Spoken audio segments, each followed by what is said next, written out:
මතකය කියන එක බාල මහලු තරුණ වැඩිහිටි හැමෝටම එකසේ වැදගත් වෙන සංකල්පයක් තමයි මේ මතකය කියලා කියන්නේ. මේ මතකයේ සම්බන්ධව මනෝවිද්‍යාව තුළ මතක චක්‍රය කියලා එකක් තියෙනවා.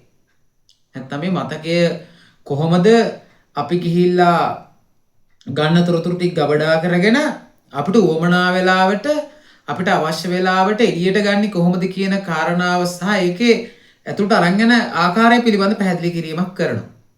එතකොට මතකයේ තියෙන පළවෙනිම එක අවධියක් තමයි මතකයේ අවධි කිහිපයක්. එකක් තමයි සාමාන්‍ය මතකය කියන කාරණාව පළවෙනි. ඒ කියන්නේ අපි සාමාන්‍යයෙන් ගත්තාම අපි සමාජයෙන් නැත්නම් අපි පතෙන් පොතෙන් අපි දැනුම ගන්නවා. ගන්නේ මොනවා පාවිච්චි කළාද? ඉන්ද්‍රයන් පාවිච්චි කළා තමයි අපි ගන්න. එතකොට මතකයේ තියෙන වැදගත්ම පළවෙනිම ස්ටෙප් එක තමයි පංච ඉන්ද්‍රිය නිරෝගීව තබා ගැනීම. ඒ කියන්නේ කායික මානසික සම්බරතාවය හොඳින් පවත්වාගෙන යන්න ඕන අධ්‍යයනයන් පටන් ගන්න දිනේ සහ අභ්‍යාස කරන අවස්ථාවේ ඉඳලම අපේ කායික මානසික සම්බරතාව නිසියාකාරව පැවතිය යුතු හේතුව තමයි පළවෙනි ස්ටෙප් එක කියන්නේ අපේ සාමාන්‍ය මතකයේ. සාමාන්‍ය මතකයේ තොරතුරු ගන්න පංචේන්ද්‍රයන් වලින්. එහෙනම් පංචේන්ද්‍රිය නිසියාකාරව අපි කළමනාකරණය කර ගන්න ඕන අපි මතකයේ නිවැරදිට සාමාන්‍ය මතකයට ගේන්න නම් ගන්න තොරතුරු ටික. මෙන්න මේ සාමාන්‍ය මතකයේ තියෙන තොරතුරු ටික අපි තෝර බේරගෙන අපිට හිතනවා මේවා වැදගත් මේ අවශ්‍ය වෙයි කියලා හිතාගෙන අපි ස්ටෙප් එකක් තව ඉස්සරහට අරන් යනවා. ඒක අපි කියනවා කෙටි කාලින මතකය කියලා. ඒතර සාමාන්‍ය මතකයේ තියෙන තොරතුරු කොහෙද යන්නේ? කෙටි කාලින මතකයට යනවා. ඒක අපිට අවශ්‍යයි අපි හිතලා යම් ප්‍රමාණයක සැලැස්මක් ඇතුව තමයි මෙන්න මේ සාමාන්‍ය මතකයේ කෙටි කාලින මතකයට යන්නේ. අපිට වැදගත් වෙන්නේ මෙන්න මේ කෙටි කාලින මතකයේ තුල තියෙන කරුණු ටික නැත්තම් අපි වැදගත් කියලා හිතලා තියාගන්න මේ කාරණා ටික අපි පුරුදු පුහුණු වෙන්න ඕන. ඒ කියන්නේ අභ්‍යාස කරන්න ඕන, පාඩම් කරන්න ඕන, පේපර් කරන්න ඕන. කරාට පස්සේ මෙන්න මේ කෙටි කාලින මතකයයි අරගෙන යන කොයි මතකයටද? දිගු කාලින මතකයට. නැත්තම් long term memory එකට. sensor memory එක, short term memory එක, long term memory එකට දක්වා තොරතුරු අරගෙන යනවා. කෙටි කාලින මතකයේ තොරතුරු ටික අපිට long term එකට ගිහින් දාන්න වෙන්නේ නැත්නම් දිගු කාල මතකයට ගිහින් දාන්න වෙන්නේ අපි අභ්‍යාස පුහුණු වීම කරලා තමයි ගිහින් දාගන්න වෙන්නේ. එතකොට මේ එක්සෑම් එකේදී අපි ලියන්නේ විභාගයේදී අපි ලියන්නේ ආහාර long term එක නැත්නම් දිගු කාලින මතකයේ තියෙන තොරතුරු ටික තමයි අපි ලියන්නේ. ඒතර අපි වැඩ කරලා තියෙන ප්‍රමාණයේ අණුව තමයි long term එකේ ධාරිතාවය තියාගන්න පුළුවන් වෙන්නේ සහ එළියට එන්නේ අපි කරලා තියෙන වැඩවල ප්‍රමාණය සහ ස්පීඩ් එක අනුව තමයි එළියට එන්නේ.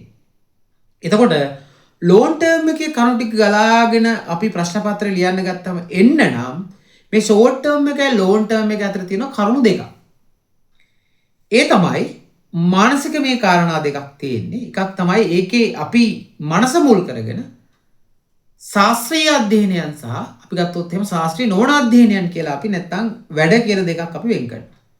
අපි මෙහෙම කියන්න පුළුවන් අපිට. ඉගෙනුම් ක්‍රියාකාරකම් සහ ඉගෙනුම් නොවන. ඒ කියන්නේ බාහිර ක්‍රියාකාරකම්. ඒතර බාහිර ක්‍රියාකාරකම් සහ ඉගෙනුම් ක්‍රියාකාරකම් කියන දෙක බලපාන්නේ long term එකයි short term එකයි දෙක අතරට තමයි. අපේ බාහිර වැඩ ටික වැඩි නම් බාහිර ක්‍රියාකාරකම් වැඩි නම් අපි අධ්‍යයන කටයුතු අඩු වෙලා තියෙන නිසා අපේ long term එකේ තියෙන කරුණු ප්‍රමාණය අඩුයි. ඒ වගේම දාගන්නත් අපහසුයි. අපේ අධ්‍යයන කරුණු ප්‍රමාණය වැඩි නම් බාහිර කරුණු ප්‍රමාණය අඩුයි නම් මොකද වෙන්නේ? අර long term එකේ තියෙන කරුණු ප්‍රමාණය වැඩි කරගන්න පුළුවන්. ඒ වගේම ඉතා පහසුවෙන් සැහැල්ලුවෙන් අපිට පේපර් වල නැත්නම් ප්‍රශ්න පත්‍ර වලට මුහුණ දීමේ හැකියාවක් අපිට තියෙනවා. වෙන්නේ සල් අධ්‍යාපනයේ විශේෂයෙන්ම දරුවන්ට මේක විශේෂ වෙනවා. දරුවන්ගේ පුළුවන් තරම් බාහිර වැඩ කියලා කියන්නේ මානසික සහ කායික වශයෙන් Tamanට පීඩාකාරී දේවල්. නැත්නම් අපිට සමහර වෙලාවට අපි ඒ කරන වැඩේ නිසා අපි වෙන අරමුණකට නැත්නම් වෙන ගැටලුවකට වෙන ප්‍රශ්නයකට ඇද යන දේවල් තමයි මේ කියන්නේ බාහිර වැඩ කියලා. අපි සාමාන්‍යයෙන් ගත්තොත් එහෙම වයස අවුරුදු අපි තුමු A level දරුවෙක් කියලා. A level දරුවෙක් ඇසුරු කරන්නේ සාමාන්‍යයෙන් තමන්ගේ වයස මුහුබුරා ගිහපු කණ්ඩායමක් එක්කන. ඒතර එයාට එන්නේ අර එයාගේ අධ්‍යයන ඉගෙනුම් ආකල්ප හැඟීම් සහ හැසිරීම් නෙවෙයි. අර වයස මුහුබුරාගේ කට්ටියගේ හැඟීම් තමයි හැසිරීම් තමයි එයාට එන්නේ. ඒතර මේ වගේ දරුවන්ට අධ්‍යාපනය කියන කාරණා පිළිබඳ අතර වැදගත්කමක් නැහැ. සහ උන්ගේ long term එක ඇතුළට මේවා ගෙනියන්න බෑ. ඒගොල්ලන් හිතේ තියෙන්නේ මොකද්ද?